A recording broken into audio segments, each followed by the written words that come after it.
kita patut mengucap syukur kepada Tuhan karena kita masih diberikan kesempatan untuk kita berkumpul, kita bernyanyi, kita akan belajar kebenaran firman Tuhan. Terima kasih juga kepada penginjil Tommy yang sudah memberikan jadwal kepada saya untuk menyampaikan kebenaran firman Tuhan. Oke, saya ingin mengajak kita untuk membuka Alkitab di dalam kitab Pengkhotbah. Pengkhotbah pasal yang ke-7 ayat 1 hingga ayat yang ke-22. Di dalam kitab Pengkhotbah pasal yang ke-7 ayat 1 hingga ayat yang ke-22. Kalau sudah menemukannya, kita baca secara bergantian. Saya membacakan ayat yang ke-1, nanti Bapak Ibu saudara-saudari membacakan ayat yang kedua hingga nanti kita sampai ayat yang ke-22. Oke, lain memberi judul di atas, hikmat yang benar. Nama yang harum lebih baik daripada minyak yang mahal, dan hari kematian lebih baik daripada hari kelahiran. Pergi ke rumah duka lebih baik daripada pergi ke rumah pesta, karena di rumah dukalah kesudahan setiap manusia, hendaknya orang yang hidup memperhatikannya. Bersedih lebih baik daripada tertawa, karena muka muram membuat hati lega. Orang berhikmat senang berada di rumah duka, tetapi orang bodoh senang berada di rumah tempat bersukaria. Mendengar hardikan orang berhikmat lebih baik daripada mendengar nyanyian orang bodoh. Karena seperti bunyi duri terbakar di bawah kuali, demikian tertawa orang bodoh, ini pun sia-sia. Sungguh pemerasan, pembodohan orang berhikmat, dan uang suap merusakkan hati. Akhir suatu hal lebih baik daripada awalnya, panjang sabar lebih baik daripada tinggi hati. Janganlah lekas-lekas marah dalam hati, karena amarah menetapkan dalam dada orang bodoh. Janganlah mengatakan, mengapa zaman dulu lebih baik daripada zaman sekarang, karena bukannya berdasarkan hikmat engkau menanyakan hal itu. Hikmat adalah sama baiknya dengan warisan dan merupakan suatu keuntungan bagi orang-orang yang melihat matahari. Karena perlindungan hikmat adalah seperti perlindungan uang, dan beruntunglah yang mengetahui bahwa hikmat memelihara hidup pemilik-pemiliknya. Perhatikanlah pekerjaan Allah, siapakah dapat meluruskan apa yang telah dibengkokkannya? Pada hari bujur bergembiralah, tetapi pada hari malam ingatlah bahwa hari malam ini pun dijadikan Allah seperti juga hari bujur, supaya manusia tidak dapat menemukan sesuatu mengenai masa depannya. Dalam hidupku yang sia-sia, aku telah melihat segala hal ini. Ada orang saleh yang binasa dalam kesalehannya, ada orang fasik yang hidup lama dalam kejahatannya. Janganlah terlalu saleh, janganlah perilakumu terlalu berhikmat. Mengapa engkau akan membinasakan dirimu sendiri? Janganlah terlalu pasif, janganlah bodoh. Mengapa engkau mau mati sebelum waktunya? Adalah baik kalau engkau memegang yang satu dan juga tidak melepaskan yang lain, karena orang yang takut akan Allah luput dari kedua-duanya. Hikmat memberi kepada yang memilikinya lebih banyak kekuatan daripada 10 penguasa dalam kota. Sesungguhnya di bumi tidak ada orang yang saleh, yang berbuat baik dan tak pernah berbuat dosa. Juga janganlah memperhatikan segala perkataan yang diucapkan orang, supaya engkau tidak mendengar pelayanmu mengutuki engkau. Karena hatimu tahu bahwa engkau juga telah berapa kali mengutuki orang-orang lain. Kita berdoa, saya minta Pak Hansen berdoa untuk kita. Mari kita berdoa. Bapak di surga, terima kasih karena kami dapat berdoa bersama-sama mengadakan kebaktian.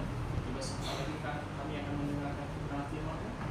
Biarlah Engkau acara yang setiap jemaat dapat mengambil firman-Mu dengan baik. Pakailah hamba-Mu dan apapun yang hamba mau lakukan juga hari ini Engkau berkati, Engkau tolong hamba-Mu dengan kesehatan akan dapat melayani pekerjaan. Terima kasih Bapak di surga, dalam nama Yesus kami berdoa. Amin.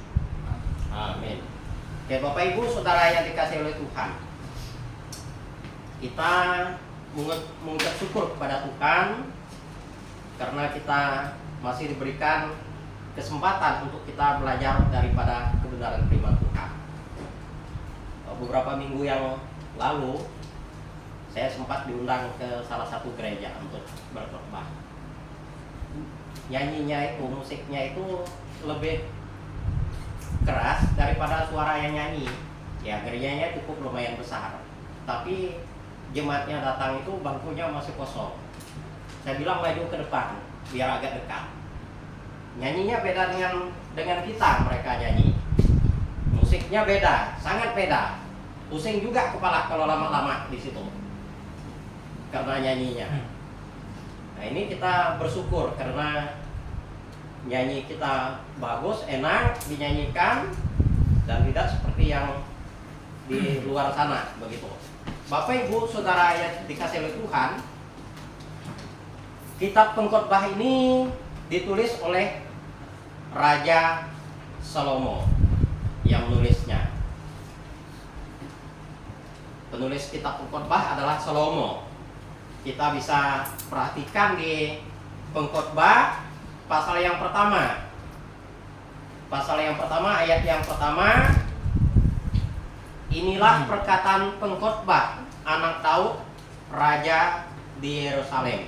Nah, Salomo itu adalah anak Daud. Nah, ini bukti kalau pengkhotbah ini ditulis oleh Salomo.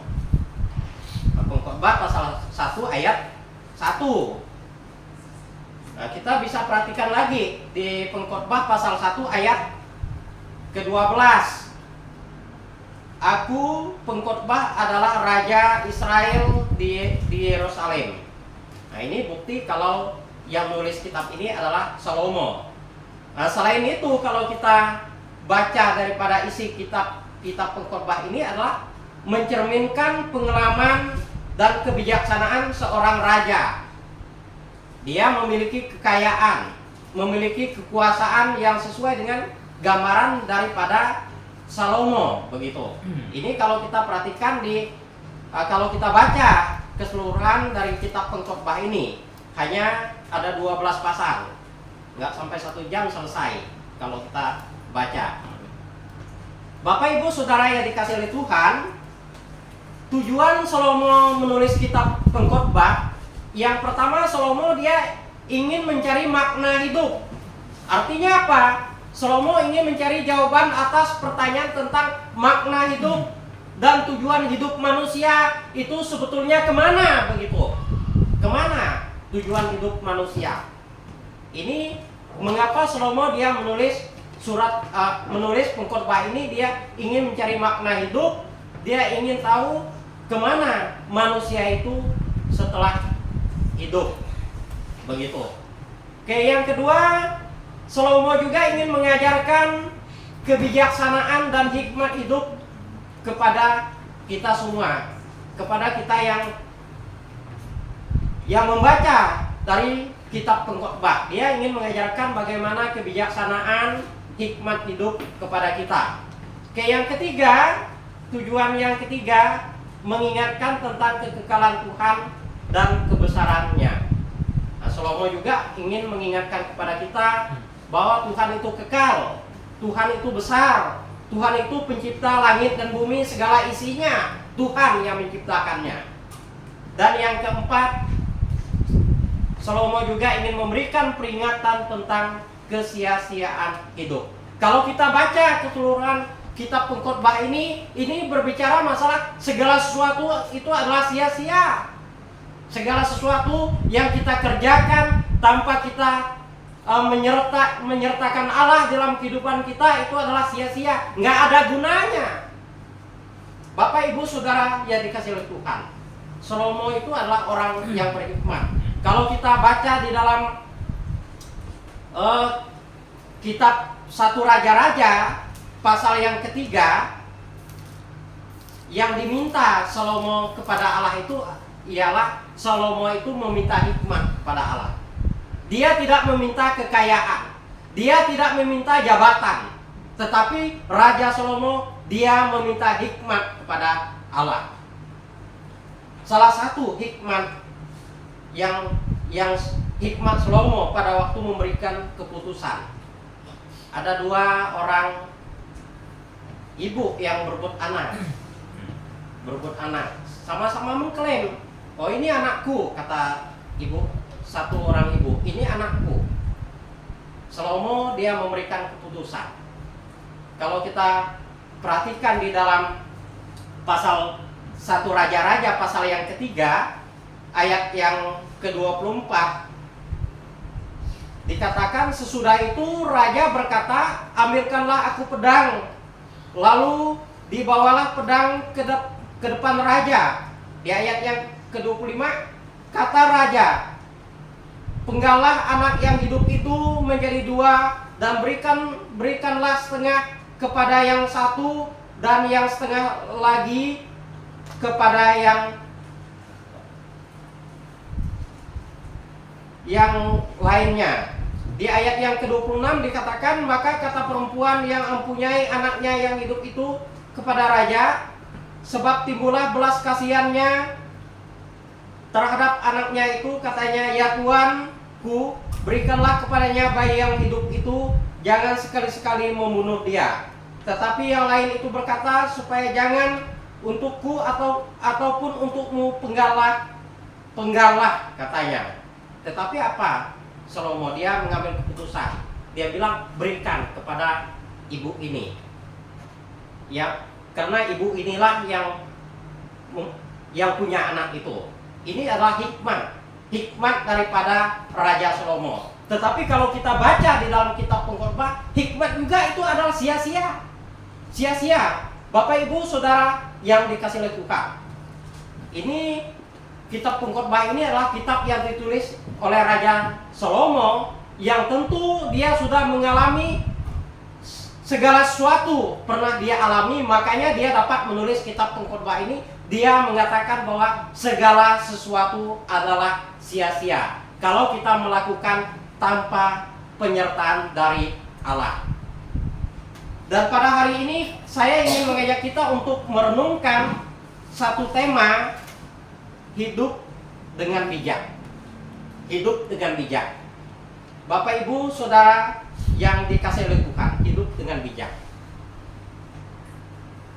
Di Pengkhotbah pasal yang ke-7 ayat yang pertama dikatakan, nama yang harum lebih baik daripada minyak yang mahal. Nama yang harum lebih baik daripada minyak yang mahal, dan hari kematian lebih baik daripada hari kelahiran. Ayat ini mengingatkan kita bahwa nama yang baik, reputasi yang baik itu sangat penting dalam kehidupan kita. Apalagi kita sebagai orang Kristen, orang yang sudah hidup dalam kebenaran. Orang Kristen itu artinya pengikut Kristus. Dan nama yang baik itu sangat penting dalam kehidupan kita sebagai pengikut Kristus. Lebih baik kalau minyak yang mahal itu wanginya itu bisa pudar, bisa hilang. Oleh sebab itulah Salomo mengatakan bahwa nama yang baik itu lebih baik daripada minyak yang mahal. Dan bukan hanya di situ, dan hari kematian lebih baik daripada hari kelahiran. Orang yang bisa mengatakan bahwa hari kelahiran itu lebih baik daripada hari kematian, lebih baik daripada hari kelahiran, itu adalah orang yang sudah betul-betul diselamatkan. Orang yang sudah betul-betul hidup dalam kebenaran. Orang yang sudah betul-betul sudah diselamatkan, sudah mengakui bahwa kita ini adalah orang berdosa dan kita mengaminkan bahwa Yesus telah mati bagi kita dan sekarang kita hidup bagi Yesus. Orang yang bisa mengatakan bahwa hari kematian itu lebih baik daripada hari kelahiran adalah orang yang sudah betul-betul diselamatkan di dalam Tuhan. Karena orang yang belum diselamatkan, belum lahir baru, nggak mungkin dia berani mengatakan kalau hari kematian itu lebih baik daripada hari kelahiran, karena dia belum pasti diselamatkan. Tetapi kita yang sudah diselamatkan, kita bisa mengatakan bahwa hari kematian itu lebih baik daripada hari kelahiran. Bapak, Ibu, Saudara yang dikasihi oleh Tuhan, oleh sebab itu bukan nama yang baik itu bukan hanya kita sebagai orang Kristen. Ada banyak orang, contohnya begini, kalau mau melamar suatu pekerjaan. Kalau mau melamar suatu pekerjaan itu salah satu persyaratan yang harus dipenuhi itu adalah harus ada surat keterangan dulu dari pihak kepolisian. Itu artinya nama yang baik itu adalah sangat penting dalam kehidupan kita, apalagi kita sebagai orang Kristen. Oleh sebab itulah di dalam Injil Matius dikatakan bahwa kita ini adalah terang dan garam dunia. Itu artinya nama kita itu, nama yang baik itu sangat penting untuk kita bersaksi kepada orang di luar sana supaya mereka dapat diselamatkan, supaya mereka dapat ikuti kita hidup dalam kebenaran. Oleh sebab itulah Salomo dia mengingatkan kepada kita bahwa nama yang baik itu adalah lebih penting, lebih mahal daripada minyak yang mahal. Karena minyak itu wangian-wangiannya itu dapat pudar. Berapapun harga parfum kita. Ya kalau saya karena nggak ada duit ya parfumnya biasa-biasa aja, 1 jam hilang gitu bau wangiannya. Tetapi nama yang baik itu adalah sangat penting dalam kehidupan kita. Untuk kita apa? Untuk kita bersaksi. Untuk kita bersaksi. Kalau kita sedikit ya kita melakukan kesalahan, itu yang akan diingat oleh orang seumur hidup kita. Ya baiknya orang nggak bakalan ingat begitu. Bapak, Ibu, Saudara yang dikasihi oleh Tuhan, sebagai orang percaya kita harus hidup dengan bijak. Hidup dengan bijak. Kita menempatkan kebijaksanaan yang kita miliki untuk apa? Untuk menghadapi tantangan hidup ini. Tantangan hidup ini untuk kita bersaksi kepada orang di luar sana supaya mereka dapat diselamatkan. Dapat diselamatkan, Bapak, Ibu, Saudara yang dikasihi oleh Tuhan. Dan di ayat yang kedua dikatakan, kita perhatikan di ayat yang kedua, pergi ke rumah duka lebih baik daripada pergi ke rumah pesta, karena di rumah dukalah kesudahan setiap manusia. Hendaknya orang yang hidup memperhatikannya. Pergi ke rumah duka. Pergi ke rumah duka itu lebih baik daripada pergi ke rumah pesta. Karena di rumah duka itulah kita lihat orang yang sudah meninggal itu tidak bisa berbuat apa-apa. Tidak bisa berbuat apa-apa. Oleh sebab itulah ditekankan hendaknya orang yang hidup memperhatikannya. Bukan hanya sampai pergi ke rumah duka lebih baik daripada pergi ke rumah pesta. Bukan hanya sampai di situ, dilanjutkan hendaknya orang yang hidup memperhatikannya. Artinya kalau kita sudah mati, sudah dipanggil Tuhan, nggak mungkin kita pergi ke rumah duka. Oleh sebab itulah ditekankan di situ hendaknya orang yang hidup memperhatikannya, supaya kita tahu bahwa akhir daripada kehidupan kita maka kita akan dipanggil oleh Tuhan. Ibarat arisan, kita semuanya pasti kena antrinya. Nggak tahu kita apakah bulan depan, tahun depan, apakah nanti, ya nggak tahu kapan kita akan dipanggil oleh Tuhan. Oleh sebab itulah Raja Salomo dia mengingatkan kepada kita, pergi ke rumah duka lebih baik daripada ke rumah pesta. Karena di rumah dukalah kesudahan setiap manusia. Tetapi kita yang hidup di dalam kebenaran, kita yang sudah diselamatkan, maka kita akan bersama-sama dengan Tuhan di dalam kerajaan surga.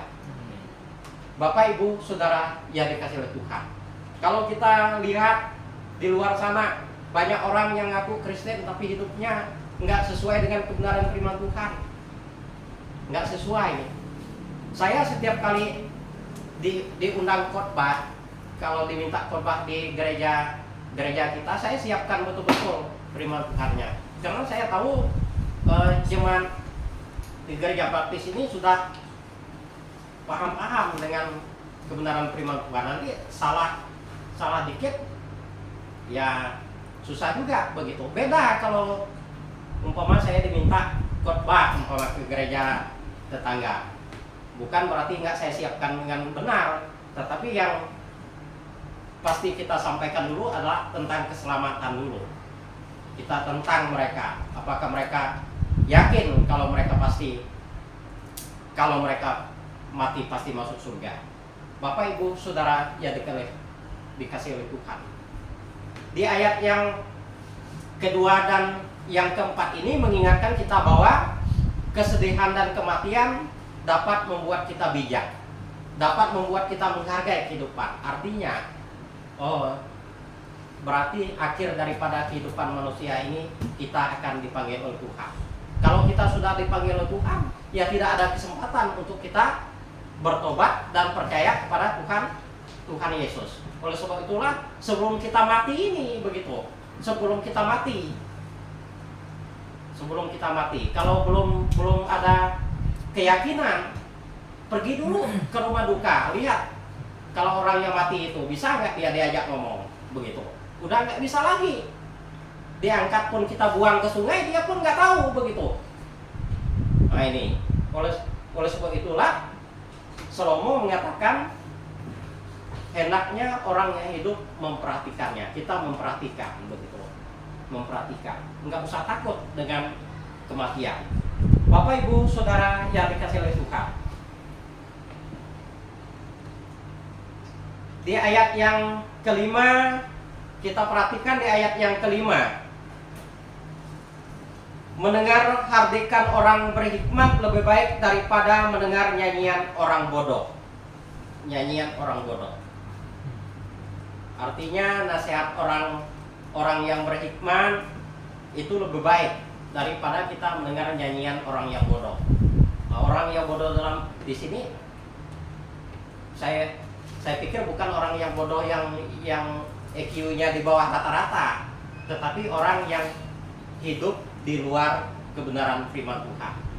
Orang yang hidup di luar kebenaran firman Tuhan, itu yang dikatakan bodoh di sini. Bukan yang orang yang EQ-nya rendah di bawah rata-rata. Di sini Salomo dia mengingatkan kepada kita bahwa teguran itu dapat membuat kita lebih bijak, dapat memperbaiki kehidupan kita, yaitu sesuai dengan kebenaran firman Tuhan. Dan di ayat yang ke-6 dikatakan, karena seperti bunyi duri terbakar di bawah kuali, demikian tertawa orang bodoh. Ini pun sia-sia. Tertawa orang bodoh. Artinya tertawa, kan ada banyak orang yang cerita bagaimana dia nipu orang, sambil ketawa dia nipu orang, berhasil nipu uang orang, ketawa begitu. Atau cerita, ada banyak orang di luar sana cerita bagaimana dia selingkuh, nipu istrinya, ketawa. Ini yang dimaksudkan, bukan orang bodoh yang nggak punya pendidikan, yang nggak punya sekolah yang dimaksudkan oleh Salomo di sini, tetapi orang yang hidup di luar kebenaran firman Tuhan. Bapak Ibu Saudara yang dikasihi oleh Tuhan, kita perhatikan di ayat yang ke-8, dikatakan di ayat yang ke-8, akhir suatu hal lebih baik daripada awalnya, panjang sabar lebih baik daripada tinggi hati. Nah, kesabaran itu, kalau kita sabar, ketekunan itu dapat membuat kita lebih bijak dan berhasil. Begitu. Dapat membuat kita bijak dan lebih berhasil. Sama halnya juga dengan seorang petani. Bagaimana dia, kalau kami orang Dayak ini kalau mau bikin ladang itu kan harus ditebas dulu. Belum nebang. Kayu yang besar-besar itu kan bukan langsung ditebang. Kayu yang kecil itu harus ditebas dulu. udah tebas itu dibiarkan dulu, dibiarkan berminggu-minggu sampai mati, baru ditebang kayu yang besar itu. Enggak langsung dibakar, dibiarkan dulu, udah kering baru dibakar. Nah, kalau nggak hangus, nah itu kayu yang besar-besar harus dipotong, dibakar lagi, baru nanti nugal. Nah, bukan hanya di nugalnya nanam padi, kan ditumbuh rumput. Rumput itu harus dicabut sampai nanti panen. Bagaimana? Sabar begitu. Ya tentu Bapak Ibu, saudara-saudari di tempat ini sudah tahu bagaimana sabar. Sabar, ketekunan itu dapat membuat kita lebih bijak dan berhasil dalam melakukan segala sesuatu. Oke, di ayat yang ke-9 dan ayat yang ke-14 itu mengingatkan kita bahwa kemarahan dapat membuat kita kehilangan kebijaksanaan dan penilaian yang baik. Kita perhatikan di ayat yang ke-9 dikatakan, saya bacakan, janganlah lekas-lekas marah dalam hati, karena amarah menetap dalam dada orang bodoh. Nah, ini juga Salomo mengingatkan kepada kita, janganlah lekas-lekas marah begitu. Janganlah lekas-lekas marah. Karena amarah itu menetap dalam hati orang bodoh. Kalau kita sudah marah, maka kita susah untuk mengontrol emosi kita. Bapak Ibu Saudara yang dikasihi oleh Tuhan, Salomo dia mengingatkan kepada kita supaya kita hidup dengan bijak. Kita gunakan bijak ini dengan sebaik-baiknya untuk kita memenangkan jiwa untuk kemuliaan bagi nama Tuhan. Oke, kita perhatikan di ayat yang ke-15 hingga ayat yang ke-22. Di situ dikatakan, dalam hidupku yang sia-sia telah melihat segala hal ini. Ada orang saleh yang binasa dalam kesalehannya, ada orang fasik yang hidup lama dalam kejahatannya.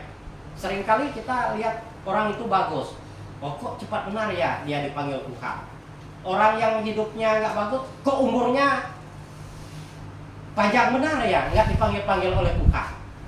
Nah ini, dalam hidupku yang sia-sia, dalam hidupku yang sia-sia, aku telah melihat segala hal ini. Ada orang saleh yang binasa dalam kesalehannya, kata Salomo, dan ada orang fasik yang hidup lama dalam kejahatannya. Ini pun sia-sia, kata Raja Salomo. Ini pun sia-sia. Di ayat yang ke-17 hingga ayat yang ke-18 dikatakan, adalah baik kalau engkau memegang yang satu dan juga tidak melepaskan yang lain. Karena orang yang takut akan Allah luput dari kedua-duanya. Hikmat memberi kepada yang melihatnya lebih banyak kekuatan daripada 10 penguasa kota. Di ayat yang ke-20, sesungguhnya di bumi tidak ada orang yang saleh, yang berbuat baik dan yang tak pernah berbuat dosa. Di ayat yang ke-21 juga janganlah memperhatikan segala perkataan yang diucapkan orang, supaya engkau tidak mendengar perkataanmu mengutuki engkau. Karena hatimu tahu bahwa engkau juga telah kerap kali mengutuki orang-orang lain. Nah, ini mengingatkan kita bahwa hikmat yang sejati itu adalah datang dari takut akan Allah, bukan dari kesombongan manusia.